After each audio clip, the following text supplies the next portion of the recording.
الأنبياء والمرسلين أشهد أن لا إله إلا الله وأشهد أن محمدا عبده ورسوله اللهم صل على سيدنا Muhammad. Alhamdulillah, untuk seperti biasa kita akan melanjutkan agenda rutin tausiah dari Pak Ustadz Al-Ikhlas yang malam ini berjudul membentengi keluarga dari api neraka. Kalau di bulan Ramadan ini insya Allah setan-setannya di penjara, kecuali setan yang menempel di hati kita, yaitu hati kita sendiri. Nah, mungkin lebih jelasnya lagi insya Allah Pak Ustadz akan menjelaskan secara detail tentang bagaimana caranya kita membentengi diri kita dan keluarga kita dan iman kita dari api neraka. Monggo Pak Ustadz, Pak Ustadz silakan. Assalamualaikum warahmatullahi wabarakatuh. Waalaikumsalam warahmatullahi wabarakatuh. Alhamdulillahilladzi nahmaduhu wa nasta'inuhu wa nasta'hdihi wa na'udzu billahi min shururi anfusina wa min sayyiati a'malina. Man yahdihillahu fala mudilla lahu wa man yudlilhu falan tajida lahu waliyyan mursyida. Asyhadu an la ilaha illallah wahdahu la syarika lah wa asyhadu anna sayyidana wa habibana Muhammad sallallahu alaihi wasallam annahu la nabiyya wa la rasula ba'dah. Huwa alladhi adda al-amanah wa ballagha ar-risalata wa nasaha al-ummata wa jahada fillahi haqqa jihadihi. Allahumma shalli wa sallim ala hadha an-nabiyyil karim wa ala alihi wa ashabihi wa man tabi'ahum bi ihsanin ila yaumiddin. Amma ba'd, fa ya ayyuhal hadirun wa ya ikhwa wal akhawat, inni usikum bi taqwallahi faqad fazal muttaqun. Wa qala 'azza wa jalla fil Qur'anil Karim, wa man yattaqillaha yaj'al lahu makhraja wa yarzuqhu min haitsu la yahtasib. Shadaqallahul 'azim. Bapak-bapak, ibu-ibu yang dimuliakan oleh Allah Subhanahu wa taala, kembali kita bersyukur atas kehadiran Allah yang masih melimpahkan berbagai karunia-Nya kepada kita semua, melimpahkan rahmat-Nya kepada kita semua, memberikan rezeki-Nya kepada kita, sehingga dengan demikian kita telah melaksanakan ibadah salat tarawih berjamaah dalam rangka beribadah kepada Allah Subhanahu wa taala. Allah telah tegaskan dalam Al-Qur'an, "Wa ma khalaqtul jinna wal insa illa liya'buduni." Ya, tidaklah aku ciptakan jin dan manusia di permukaan bumi melainkan tugas utamanya itu adalah agar mereka menyembah kepadaku. Maka kemudian niatkanlah segala aktivitas kita yang baik dalam rangka ketaatan kepada Allah Subhanahu wa taala bernilai ibadah di sisinya. Artinya kita melakukan aktivitas, melakukan perbuatan, tindakan dalam kehidupan kita sehari-hari sebagai wujud ibadah kita kepada Allah Subhanahu wa taala. Selanjutnya salawat dan salam disampaikan kepada baginda Nabi Muhammad sallallahu alaihi wasallam. Semoga salawat dan salam senantiasa tercurah kepada beliau dan juga keluarganya serta para pengikut Rasulullah sallallahu alaihi wasallam. Dan tentunya kita berdoa mudah-mudahan kita semuanya termasuk umat yang dicintai oleh Rasulullah sallallahu alaihi wasallam, umat yang mengindahkan apa yang telah diajarkan oleh Rasulullah, umat yang senantiasa konsisten dengan ajarannya, sehingga kemudian kita mendapatkan syafaat dari Rasulullah nantinya. Tidak lupa juga pada kesempatan yang berbahagia ini saya berwasiat kepada kita semua, termasuk diri saya sendiri, hendaklah kita meningkatkan takwa kita kepada Allah Subhanahu wa taala. Salah satu tujuan dari puasa itu adalah agar kita menjadi orang yang bertakwa, karena takwa itu adalah kunci segala-galanya. Tambahkan dengan takwa itu kita menjadi hamba yang mulia di hadapan Allah Subhanahu wa taala. Inna akramakum 'indallahi atqakum. Baiklah Bapak Ibu yang dimuliakan oleh Allah Subhanahu wa taala, pada kesempatan kali ini saya akan berikan tausiah seikhlasnya, ya, sesuai dengan bahasa ikhlas ya. Nah, mudah-mudahan kita yang menerima pun ikhlas sehingga kemudian menjadi ilmu yang bermanfaat bagi kita semua. Tema kita pada malam hari ini adalah bagaimana kita membentengi keluarga kita dari api neraka. Ya, sebagai bentuk tadabburan dari firman Allah Subhanahu wa taala surat At-Tahrim ayat 6. A'udzu billahi minasyaitonir rajim. Bismillahirrahmanirrahim. Ya ayyuhalladzina amanu qu anfusakum wa ahlikum nara وقودها الناس والحجارة عليها ملائكة غلاظ شداد لا يعصون الله ما أمرهم ويفعلون ما يؤمرون.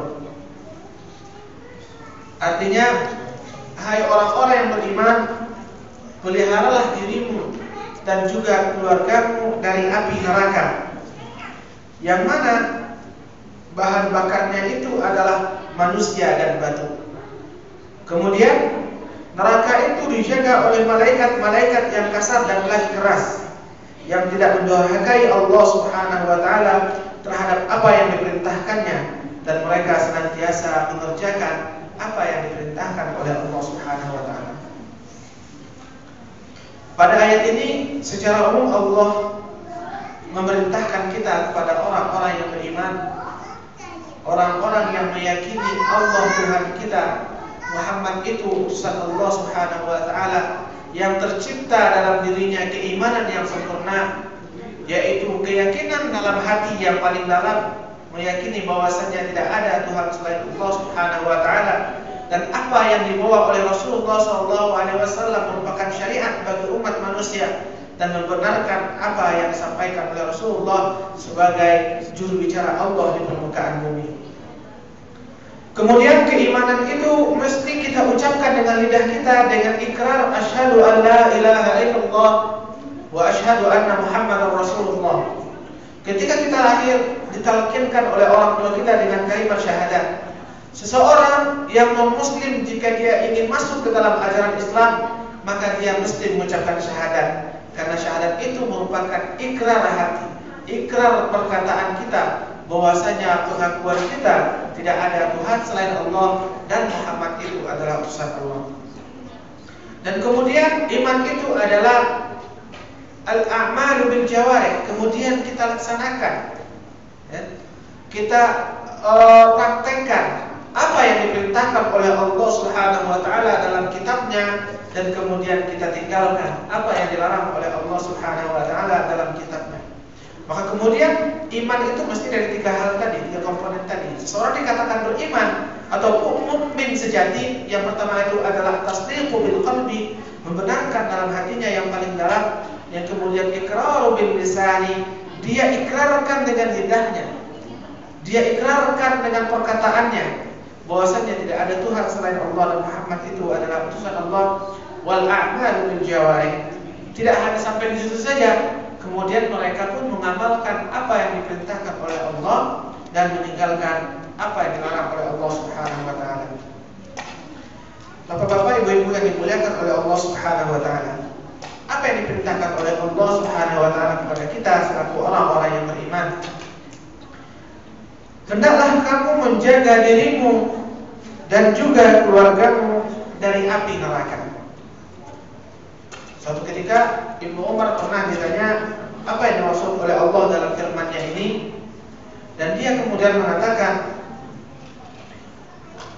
Rasulullah pernah mengatakan kepada kami, laranglah keluargamu untuk melakukan hal-hal yang dilarang oleh Allah Subhanahu wa taala, dan kemudian perintahkanlah mereka untuk melakukan apa yang diperintahkan oleh Allah Subhanahu wa taala. Lakukanlah itu sebagaimana engkau juga melakukannya, ya. Artinya kita membentengi diri kita itu adalah dengan senantiasa melaksanakan perintah Allah Subhanahu wa taala dan kemudian menjauhi larangan Allah Subhanahu wa taala. Pada hakikatnya itulah yang dimaksud dengan membentengi diri kita. Dan kalau kita perintahkan kepada anak-anak kita, kepada istri kita, ya kita kontrol mereka, bagaimana ibadah mereka, bagaimana perbuatan mereka sehari-hari dan sebagainya, maka itu merupakan bentuk ataupun cara kita menjaga mereka dari api neraka.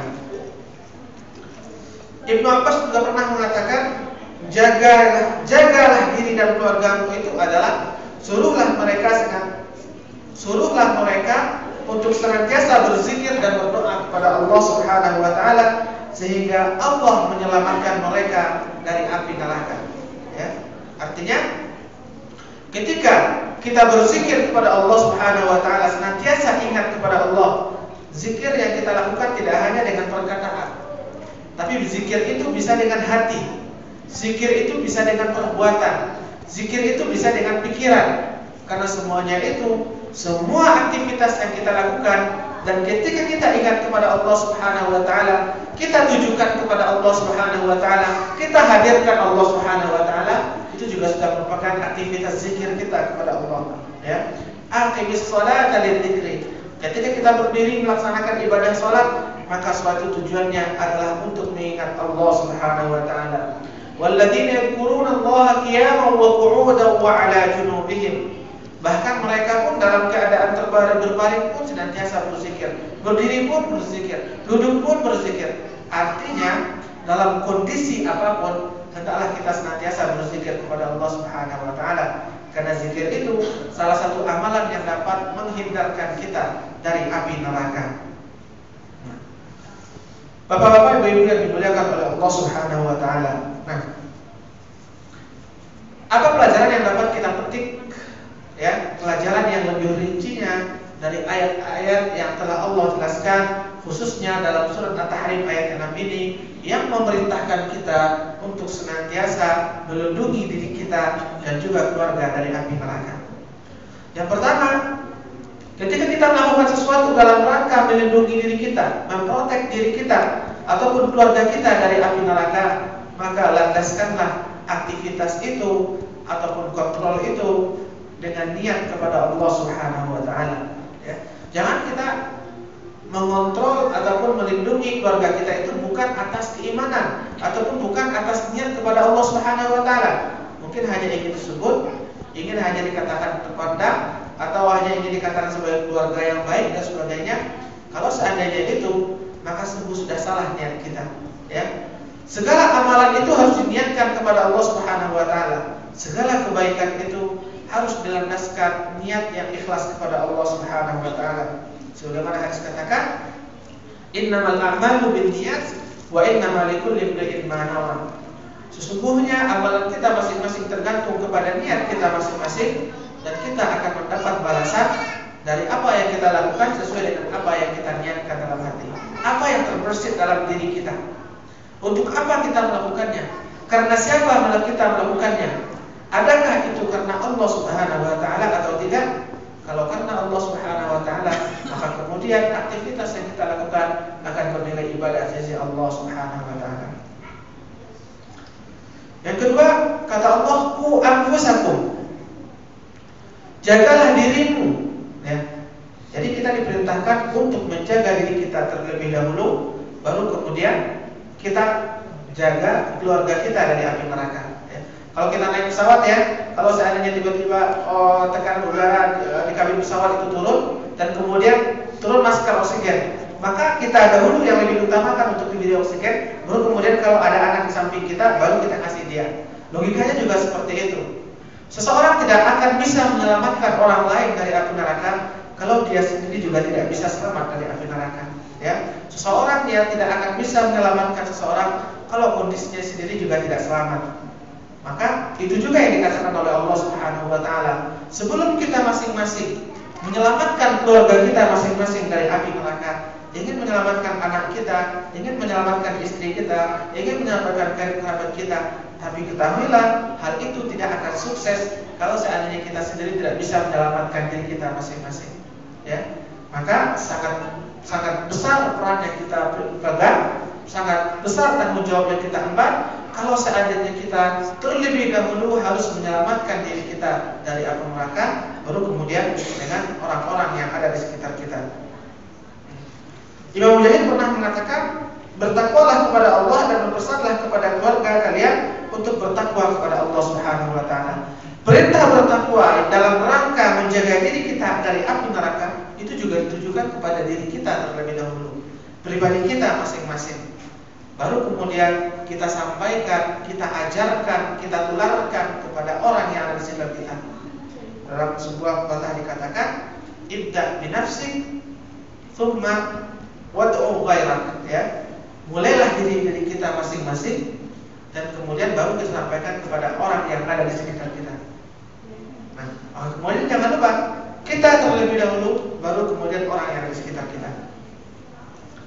Kemudian Yang ketiga adalah tidak mungkin seseorang akan bisa menyelamatkan orang lain dari api neraka, ya, dan bahkan dirinya sendiri kalau seandainya dia tidak memiliki ilmu bagaimana cara menyelamatkan diri dari api neraka, ya.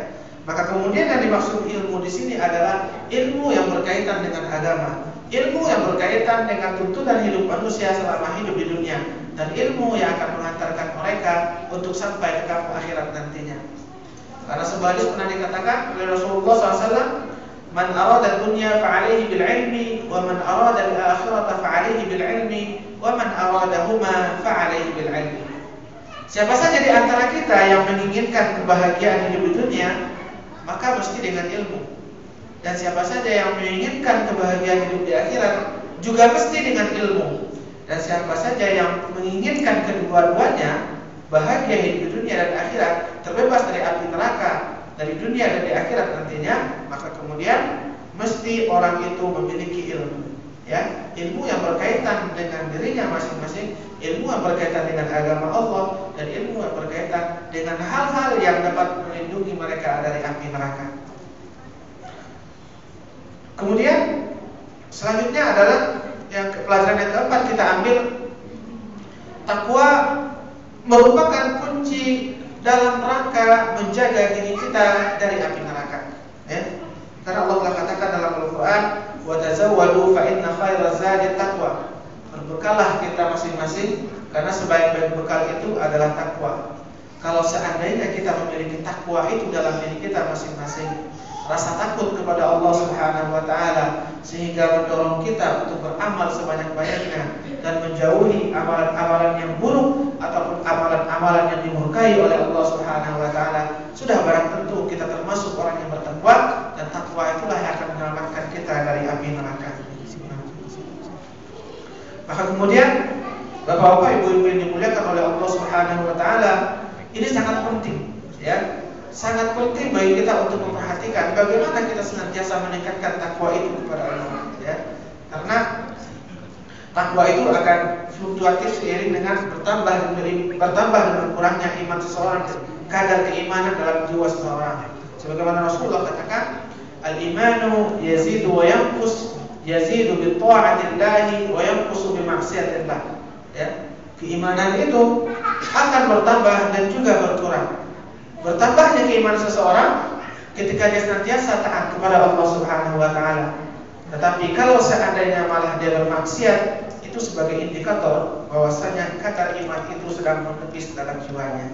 Kemudian hendaklah kita senantiasa, kalau seandainya menipis, maka kita berjuang untuk meningkatkannya. Kalau seandainya sedang banyak, sedang semangat, maka pertahankanlah keimanan itu sebagai indikator takwa dalam diri kita masing-masing.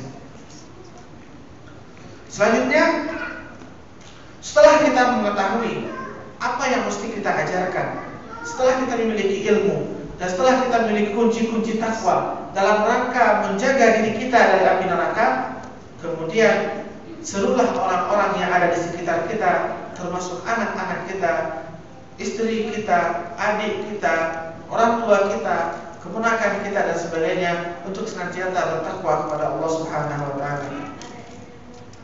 Bagaimana Rasulullah SAW diperintahkan oleh Allah Subhanahu wa taala setelah menerima wahyu ataupun titah dari Allah Subhanahu wa taala, "Wa anzir ashiratakal aqrabin."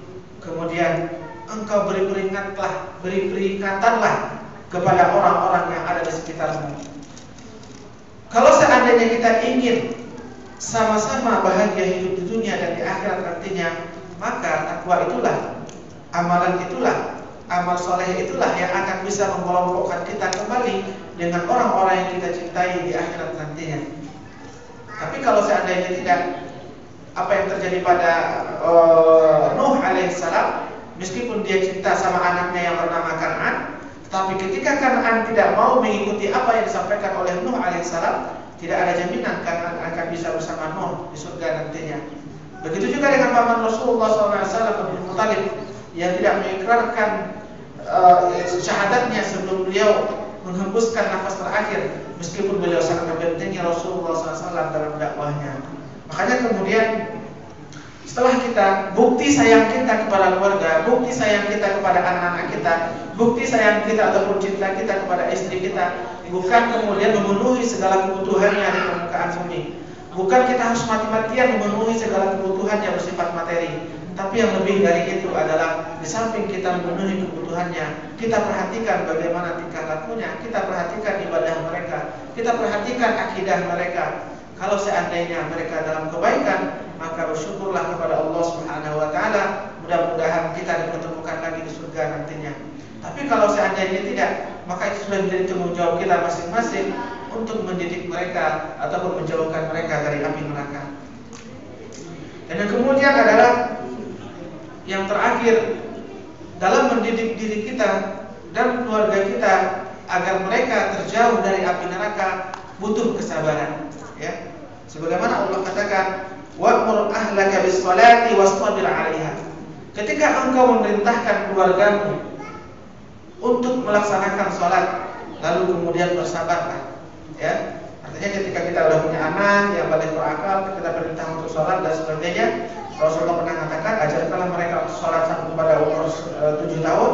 Kalau seandainya 10 tahun masih ditinggalkan, maka pukullah. Artinya itu merupakan sebuah pembinaan, sebuah pendidikan kepada anak-anak kita agar mereka senantiasa mendekatkan diri kepada Allah Subhanahu wa taala. Karena salat itu merupakan tiang agama yang tidak boleh dilalaikan. Nah, maka kita sebagai orang tua juga mesti bersabar dan bersabar. Dan mungkin kita mengalami kendala, anak kita mungkin susah diajar, sudah dididik dan sebagainya. Tapi jangan pernah kita berhenti berusaha. Itu yang terpenting. Kita jangan pernah berhenti berusaha, karena nanti amalan itu akan bertanggungjawabkan di hadapan Allah Subhanahu wa taala. Dalam sebuah riwayat pernah dikatakan, nanti di akhirat kelak ada dua orang tua, ya, ayah dan ibu, yang mereka itu orang yang soleh, dan ketika itu telah diputuskan oleh Allah Subhanahu wa taala untuk masuk ke dalam surga. Tapi kemudian sebelum dia melangkahkan kakinya, menapakkan kakinya di surga, dia dipanggil oleh Allah Subhanahu wa taala untuk kembali ke hadapannya. Apa yang terjadi? Ternyata setelah mereka berdua itu yang dihisab itu adalah anaknya. Ternyata amalan anaknya itu jauh berbeda dengan orang tuanya. Yang orang tuanya soleh, anaknya toleh. Toleh itu artinya nakal. Ya.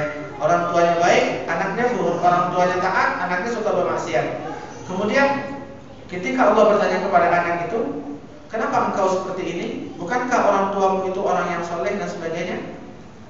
Anak tadi menjawab, saya menjadi seperti ini karena orang tua saya. Karena mereka sibuk dengan amalan mereka masing-masing, sibuk menyembahmu dan sebagainya, tapi dia tidak pernah memperhatikan bagaimana pendidikanku.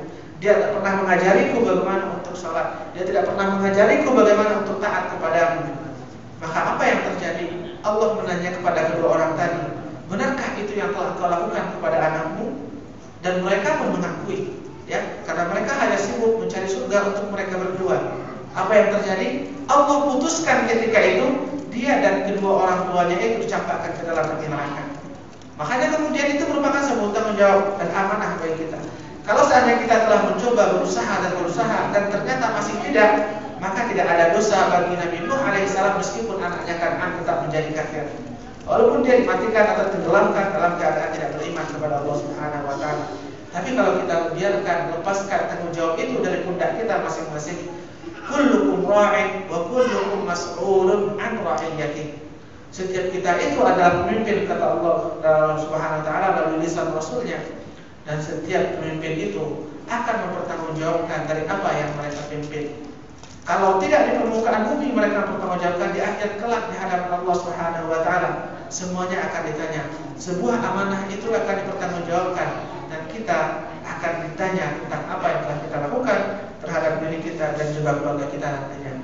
Mudah-mudahan pelajaran singkat ini dapat bermanfaat bagi kita semua, sehingga kita bisa menciptakan sebuah keluarga yang sakinah, mawaddah, warahmah, keluarga yang terjauh dari azab Allah, dan keluarga yang senantiasa dekat ataupun senantiasa mendapat perlindungan ataupun keberkahan dari Allah Subhanahu wa taala. Aqulu qouli hadza astaghfirullah li wa lakum. Wassalamualaikum warahmatullahi wabarakatuh. Waalaikumsalam. Terima kasih Pak Ustaz atas tausiahnya.